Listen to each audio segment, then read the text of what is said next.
So, one of my off-season priorities for LSU, I mentioned it on the podcast, and we'll continue to get into it into more detail as the off-season progresses. But one of my top priorities for LSU was defensive depth at all positions, specifically at the cornerback position.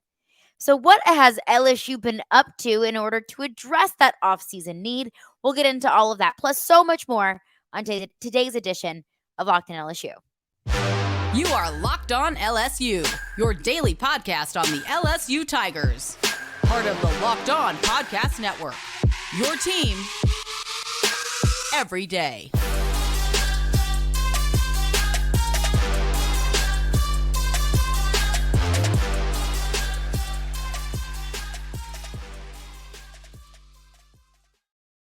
Well, thank you for making Locked On LSU your first listen every day. We're free and available wherever you get your podcast. Plus, we're on YouTube as well. So you can listen on your preferred podcast platform. But of course, you can watch on YouTube. Just search Locked On LSU in the search bar. My name is Caroline Fenton, and I'm your host, as I am every day. I graduated from LSU. I've been covering LSU sports since 2016, and I'm now a sports talk radio host in Nashville, Tennessee. And don't you forget that Locked On LSU is part of the Locked On Network, your team every day. So I mentioned this when the transfer portal window just started to open right around the early signing period, that one of my biggest priorities for rebuilding for 2023 for this LSU football team was defensive depth. And that's all across the board. You're going to have to continue to add in pieces and rebuild the defensive line. You don't lose BJ Ojolari, Ali Gay, and Jaquelin Roy and get better. You're going to have to invest into those positions. Linebacker is another position of need. Of course, that is even more so now that Demario Tolan has decided to transfer out of LSU. Linebacker is a position of need. But I think the most glaringly obvious position of need that LSU has in this offseason was cornerback. LSU returns 2 scholarship corners from 2022 to 2023. One being Sevyn Banks, a player that transferred into LSU from Ohio State because he was always injured at Ohio State, really had a difficult time kind of working his way up the depth chart, and who also was injured for a majority of his time in his first year at LSU in 2022. So one of your 2 scholarship players has struggled to stay on the field because of injury. And your second of your 2 scholarship players that you're returning is freshman Laterrance Welch, who hasn't had a ton of college football experience, wasn't a go-to guy by any means in terms of this defense. And that's not a knock on Laterrance Welch. That's simply just the reality of being a true freshman at a big-time program like LSU. So all of that to say, you have two returning scholarship corners, and neither of them have extensive experience in college football, period, but especially at LSU. So that to me was, priority 1A for rebuilding the defense was through the cornerback position. But LSU has been putting in work to address that. 2 most recent transfer portal commits to LSU. First and foremost, Duce Chestnut, a cornerback transferring in from Syracuse. And let me just say, with a name like Duce Chestnut, you better have the play to support it. And it sounds like throughout his tenure at Syracuse and his 2 years at Syracuse, he, his name can talk the talk, and he can also walk the walk. In 2021, as a true freshman, he started as a true freshman in all 12 games. He was the first Syracuse corner to start the season opener in 40 years. So that's a huge deal. And obviously, when you're the first one to do something in that long of a period of time, it means you're special. He was named Freshman All-American by ESPN, by the Pro Football Focus, by 24/7 Sports. So I think that everybody across the country recognized Duce Chestnut as being one of the top freshmen in the country, as being one of the top players in the country who was able to contribute in just his first year. And as a freshman, 3rd team All-ACC, runner-up for ACC Defensive Rookie of the Year, had the 2nd most passes defended in the conference, in the ACC, as a true freshman. Total on the season as a true freshman, and out of his 2 seasons, 2021 and 2022, his true freshman season was his best season. 43 tackles, 3.5 of those for loss, 3 interceptions, 8 pass breakups. As a true freshman, obviously one of the top first-year players in the country. But his production didn't stop there. In his sophomore year, Again, started in all 12 games. And I honestly, to be completely transparent with y'all, I mean, I don't pay attention to Syracuse football. Maybe that's on me. But I don't really feel the need to pay a whole lot of attention to Syracuse football. So I didn't realize this. But Syracuse had a top 20 defense this past year. They were 14th in the nation in pass yards allowed. They're only allowing 185 pass yards per game. So, top 20 defense overall in the season in terms of total defense, top 15 pass defense in 2022. Was not on my bingo card for this season. Did not expect Syracuse to have that great of a defense and that great specifically of a pass defense. And that, of course, was led by Duce Chestnut. Had 40 tackles on the season. 1.5 of those were for loss. Had 1 interception. So, I mean, Deuce Chestnut, I think what LSU is getting and a player like that is clearly a very aggressive player with a lot of experience. But it doesn't stop with just Duce Chestnut. LSU also got a commit from Ohio State's JK Johnson, a cornerback, a redshirt freshman who committed to LSU after he visited this past weekend. So he played in every game, started in 5 games, and played in every single game in 2022. So he started to start whenever some of the other Ohio State DBs were injured, kind of in the middle of the season. Had 20 tackles on the season as a whole. And I think the interesting thing here with J.K. Johnson is he's from St. Louis, Missouri. He went to DeSmet High School. And that high school name may ring a bell because it's going to be a high school and a name that you are going to get really used to because it's where Mekhi Wingo went to high school. It's where Mac Markway went to high school. And Mac Markway, of course, a commit in the 2023 class. And who is the common denominator between Mekhi Wingo, who transferred from Missouri into LSU this past year and has emerged as one of the best leaders on the team, and also stepped up big time when Mason Smith tore his ACL against Florida State week 1, and he stepped in and was a pretty seamless transition as a sophomore in his first year in the system and really made massive contributions to this team. What about Mac Markway? A really highly regarded commit recruit in this 2023 class. A 4-star tight end coming out of DeSmet. What do all of those players have in common? What's the one, unifying thing between those players beyond just their high school? They were coached by Robert Steeples. Robert Steeples, LSU's cornerback coach, used to coach at DeSmet High School. So, and you can say, okay, well, it's kind of a coincidence. So what? I think that it's a really great sign that there are players at all position groups. Mekhi Wingo is a defensive lineman. Mac Markway is a tight end. J.K. Johnson is a corner and will be working very closely with Robert Steeples. Did work very closely with Robert Steeples in high school. I think it's such a wonderful testament to Robert Steeples as a coach, such a wonderful testament to Robert Steeples as a person, and his ability to recruit and develop players.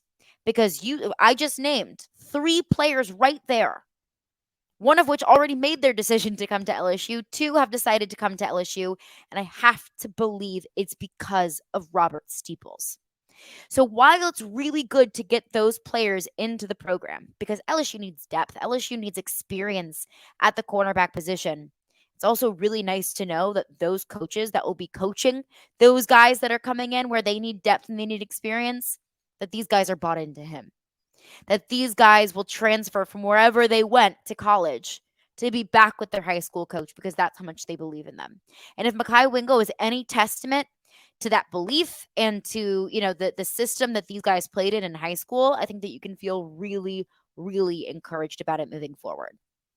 But, the cornerback position, a position group that I honestly was really kind of concerned about going into this season and really going into the 2022 season, have those worries been lifted? I'll get into that coming up next. But before we do that, I want to tell you about Built Bar, because I'm sure that with the new year, maybe you have a New Year's resolution of eating healthier, getting in shape, but that's really hard to do whenever you love a sweet, delicious treat. But you don't have to compromise delicious and healthy with Built Bar.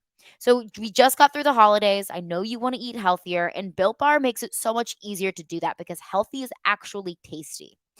Built Bars are covered in 100% real chocolate, and they come in flavors like churro and peanut butter brownie and coconut almond.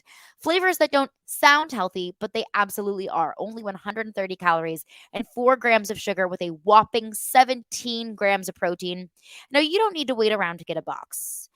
For years, we've been talking about ordering your Built Bars at Built.com. You can still do that, but you can also get them at your local Walmart or Sam's Club. That's right, just head to your local Walmart today, walk to the pharmacy section, grab yourself a box of Built Bars. You can pick up a 4-bar box of cookies and cream, one of my personal favorites, double chocolate or the coconut puffs. Or if you're closer to a Sam's Club, you can run in there, grab a 13-bar box with the hit flavors, brownie butter, and churro.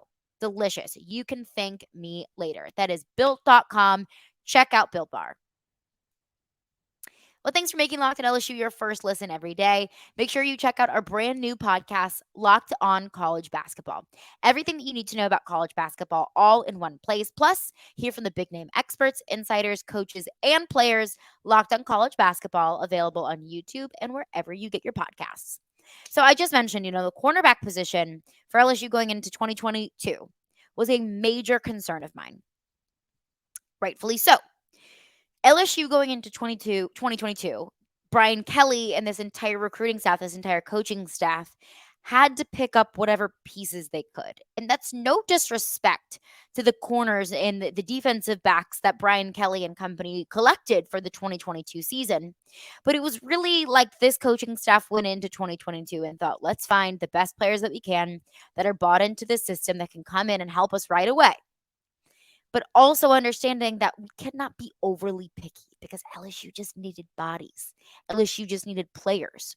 So I picked up a bunch of really wonderful pieces through the transfer portal. Bernard Converse being one of them. Greg Fouché being one of Joe Fouché, Greg Brooks, all picked up through the transfer portal, who have emerged to be really great players and big time contributors for LSU's defense this past year. The only problem with that being those players didn't have many remaining years of eligibility. Like I just mentioned, LSU only retains 2 scholarship corners for the 2023 season, one of which, Sevyn Banks, was a transfer, and the other, freshman Laterrance Welch. So that's the difficult dichotomy of picking up players through the transfer portal is, yes, it's a great way to bring in players and to add depth. Yes, it's a great way to help you compete right away because a lot of these players will have former college football experience. But the bad side of that is they have already spent some years of eligibility elsewhere. So it's almost like every single year you're forced to go back and do the same things. Every single year you start again at square one because you recruited all of these players to come in and play for a year in their final year of eligibility, and then they're gone and they go on and do other great things elsewhere. And now you're back at square one, trying to rebuild a position group that you just already rebuilt. That's a whole lot of work. That is a whole lot of work. So how is this year's transfer class different, at least looking at the cornerback position as far as that's concerned? Because I think that's the most obvious position group to look at in terms of the fact that LSU has been in the same position in 2022 and entering the 2023 season is they have to continue to rebuild it because last year they picked up pieces in the transfer portal that only had a single year of eligibility left, which is not a knock on the coaching staff. They did what they had to do and it worked. They found good players that were able to execute the system very well. Now, you have a year under your belt. You have an entire, year to prove yourself and show the rest of the college football world what you're building. So this year is different because just looking at the cornerback position, the players that LSU has picked up through the transfer portal all have at least 2 years of eligibility remaining. JK Johnson, of course, the redshirt freshman from Ohio State who committed to LSU, he has 3 years of eligibility remaining. Duce Chestnut, the corner from Syracuse, is coming into his 3rd year in college football. He has 2 years of eligibility remaining. Do not forget Denver Harris, who also is joining this transfer portal group of cornerbacks. Denver Harris has 3 years of eligibility remaining. Zy Alexander from Southeastern. That this cornerback class mimics what LSU and Brian Kelly did last year, in that they're building it up a lot through the transfer portal, but they're building it through players in the transfer portal that are going to be at LSU for multiple years. That LSU is not going to be forced to rebuild the cornerback group yet again next year. Another difference is LSU is starting to bring in elite cornerback talent through recruiting. So Denver Harris coming in from A&M, Zy Alexander coming in from Southeastern, and then of course Duce Chestnut, of course JK Johnson. All of those pieces are coming in and will be joining in a cornerback room with Sevyn Banks, one of the top cornerback recruits in the country, with 3-star corner Ashton Stamps, a New Orleans kid, 3-star Jeremiah Hughes out of Vegas. So even if those players, I believe Sevyn Banks is going to be the kind of player that can come in and help you right away and play right away. I don't necessarily know if I can say that. I'm not going to say that they can't, that they don't have the ability to, but I don't feel as confident in saying that about Ashton Stamps and Jeremiah Hughes as I do with Sevyn Banks, just simply based off of their high school profiles. But that's okay, because those two corners, in Ashton Stamps and Jeremiah Hughes, they're now afforded the time to be able to be developed, because they have an entire room of cornerbacks that have 2 and 3 years of eligibility remaining. And those corners have experience in college football and can come in and contribute right away, and also help develop some of these younger guys as well. So the difference between these 2 years that we have of Brian Kelly and company recruiting through the transfer portal for the cornerback position is, last year it was just, let's just pick up the pieces that we can. This year, we're going to be a whole lot more strategic in building this position group in the future. Because don't forget, Brian Kelly mentioned that his long-term goal for this team is not to have to go to the transfer portal. It's to not have to defer to the transfer portal. It's just recruiting and developing top talent from the source and keeping them at LSU. And that kind of philosophy is very similar to another team in the SEC that I think LSU would really enjoy to emulate. I'll get into that coming up next after these words. LSU bringing in much needed defensive depth through the transfer portal. And I can see the system falling into place. That you recruit through the transfer portal because you have to. Because let's not forget, we are a calendar year away from LSU having 39 players, scholarship players in a bowl game. This team doesn't quite have the depth or the rotation from the bottom up to be able to just not recruit through the transfer portal. And that's a fine thing. You want to go out and find great talent that can help your football team. But let's not forget that just a couple months ago, maybe even like a month ago, Brian Kelly said that his long-term goal was to not have to rely on the transfer portal, was to not have to defer to the transfer portal in order to build up a reputable team year over year. I tend to live in the school of thought where you got to have both. You got to be able to recruit through the transfer portal and find some of the top players in the country that might be underrated or might not have a clear starting spot carved for them in their school that they currently attend. LSU has been the beneficiary of that so many times. Let's not forget about a quarterback that we know and love very dearly that came to LSU via the transfer portal, cough, cough, Joe Burrow. Let's not forget that LSU's starting quarterback in 2022 was an acquisition through the transfer portal.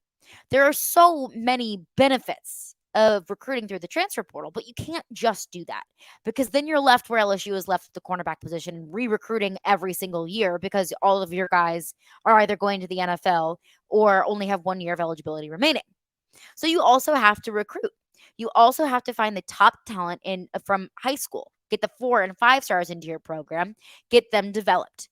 And then that's where you kind of create this just plug and play kind of system that the Alabamas of the world have seemed to have perfected.